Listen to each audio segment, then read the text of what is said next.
Good evening, everybody. President Obama and British Prime Minister Gordon today calling for a new world order to tackle our global economic crisis. It's been a long time coming, but tonight, because of what we did on this day, in this election, at this defining moment, change has come to America. All right, folks, there's a lot going on right now. Decisions being made that are unprecedented and will have an overreaching impact on what it means to live in the United States of America. Both the Senate and the House of Representatives have just overwhelmingly passed the National Defense Authorization Act. Squeezed into this military funding bill are two provisions that give the military not just lots and lots of money, but lots and lots of power as well. A new generation of surveillance drones could soon be watching us all. The Federal Aviation Administration is expected to announce plans to expand the use of domestic drones in American airspace. Well, get ready to look up at the sky and see drones hovering above. As of now, unmanned aircraft could only be used by military airspace and by certain law enforcement agencies. But this week, Congress passed a bill that would allow for commercial and private use of the drones. I have two words for you. Predator drones. You will never see it coming.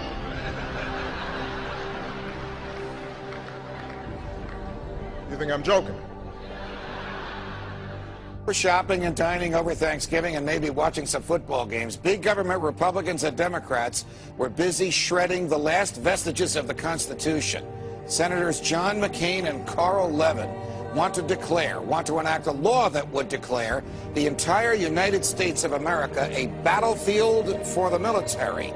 They're talking about inserting the Army into domestic law enforcement. Senator Lindsey Graham, who supports this bill, says, quote, "The homeland is part of the battlefield, and people can be held without trial, whether an American citizen or not." The Department of Homeland Security buying ammunition, now looking to purchase another 21 million rounds of ammunition. This in addition, of course, to the 1.6 billion rounds that Homeland Security has bought in just the past 10 months.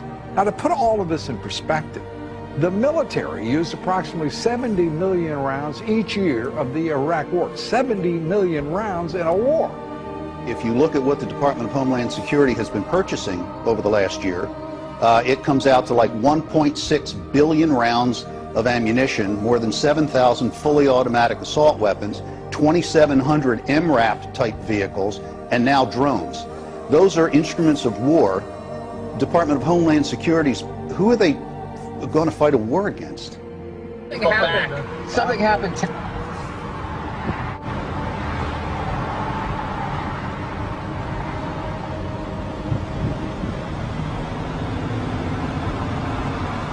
Robert Whitaker, the tactical supervisor for El Paso SRT for Homeland Security Investigations. Well, we have our big vehicle out here. It's an armored vehicle. It's an MRAP vehicle. It's mine resistant, ambush protected. That's what it stands for.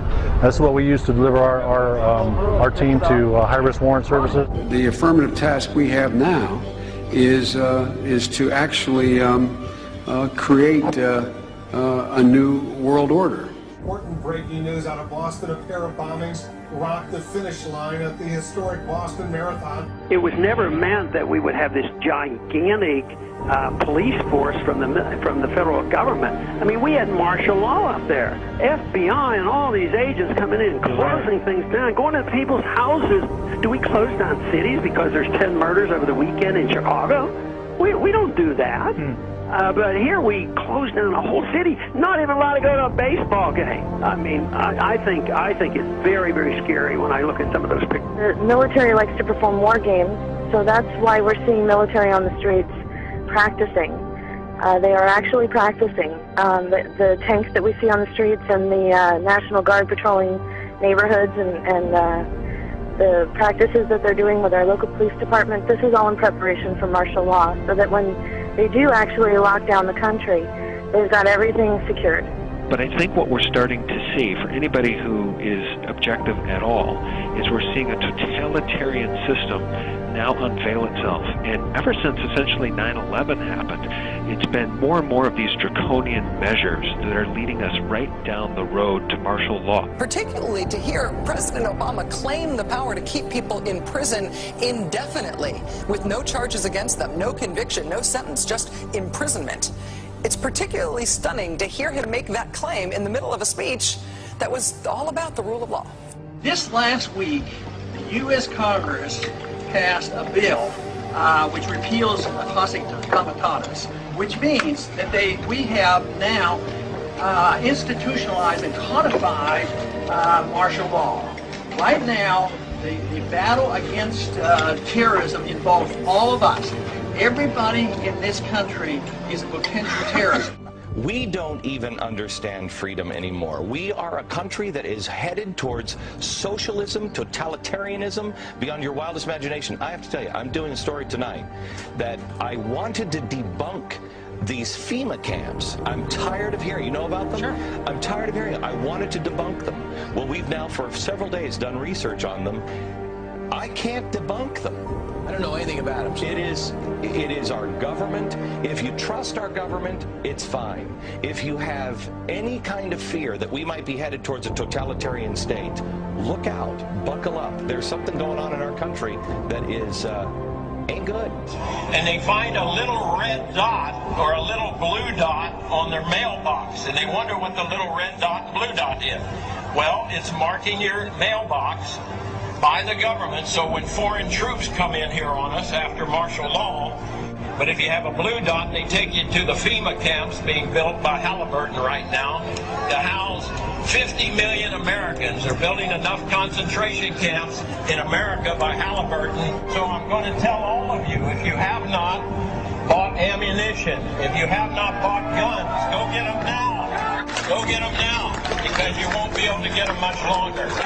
Change has come to America.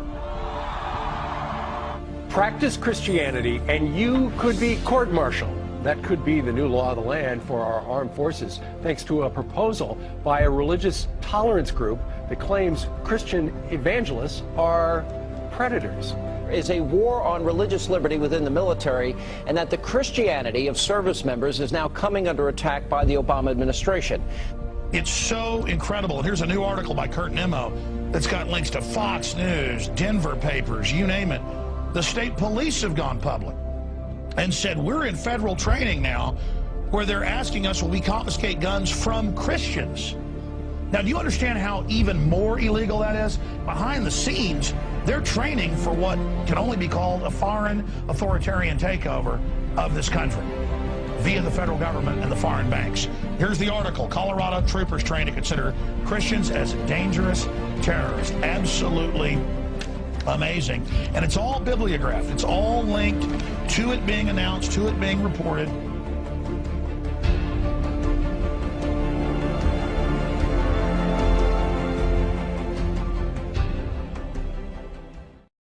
The company has now implanted 2 workers with microchips to monitor their movements, causing some to charge invasion of privacy. The company says it's merely a layer of security beyond key cards and clearance codes. If I don't get one of those soon. Well, joining me now is Lance Ulanoff, editor-in-chief of PC Magazine.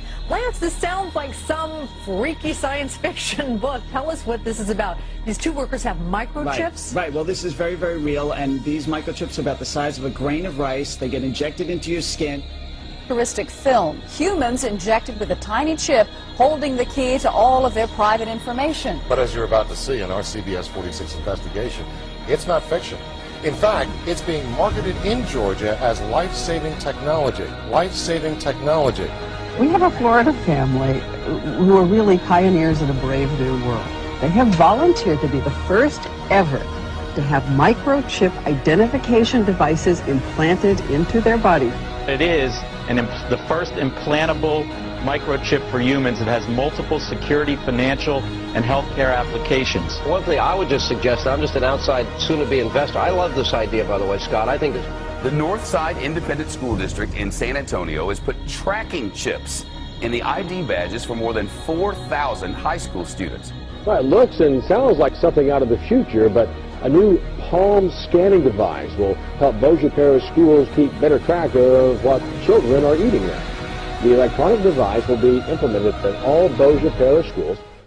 Now we're seeing a complete totalitarian takeover of the United States of America. And we've been talking about this for years now. This is the police state.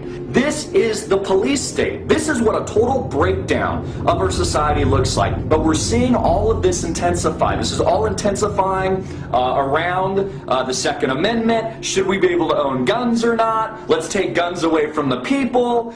These are very big, very hardcore issues. No matter what your purpose is, you must leave. If you do not disperse, you may be arrested and or subject to other police action. The use of riot control agents and or less lethal munitions, which could cause risk of injury to those who...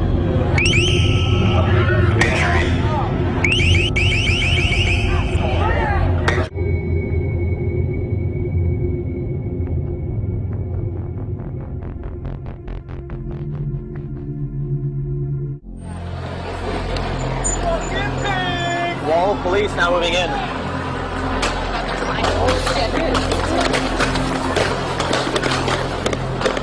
American, every person on United States soil or international soil can be deemed as a terrorist. If they have really any reason to want to detain you, they don't need to acknowledge your Fourth Amendment rights. It's what supported things like the Patriot Act and now the NDAA and the ever-encroaching police state. By order of the City of Pittsburgh Chief Police, I hereby declare this to be an unlawful assembly.